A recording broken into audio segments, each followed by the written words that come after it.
Ute maromo alfapar ibiro ger e kaunti ma Kwale bwo chenro mar gero ute manengogi oyueyo mitimo kod sirikal maduong' e riwruok kod 10 counties ka jodak kwayo mondo nywak gi lwedo e gedogo. Moko kuom kuonde ma igeno ni biro gere udigo ting'o kar surveya ma Kwale ma bende ong'ere kaka Kwale Survey Camp, kama ibiro gere ute maromo 400, White House ute 1,200, Kwale Housing Scheme ute 1,600 kod Mabokoni Smart City kama ibiro gere ute 3,000. Komiti mochung'ne gedo makamano kotele kod komishona mar kaunti ma Kwale Michael Mwangi Meru wacho ni thuolo mar jumbe 2 chenro no biro chakore mar neno ni jodak ma Kwale okowe oko e bwo chenro no. Smart City, that is one going to be one of the sites, and number 2 we shall have a site called Survey Site Camp, where we shall have 200 units.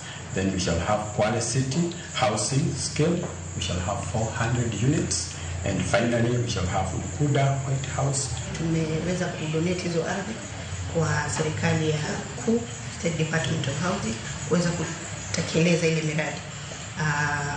Tuko committed kuhakikisha kwamba zile nyumba hazitakuwa tu nyumba ambazo zitabenefit wananchi wa Kwale, lakini katika ule ujenzi serikali ya kaunti kiongozwa na mama Governor Fatuma Chani ameinsist ya kwamba zile kazi zote, zile biashara zote ambazo zitaweza kufanywa ndio zile nyumba zijengwe ziweze zitabenefit wanafanya biashara wa Kwale.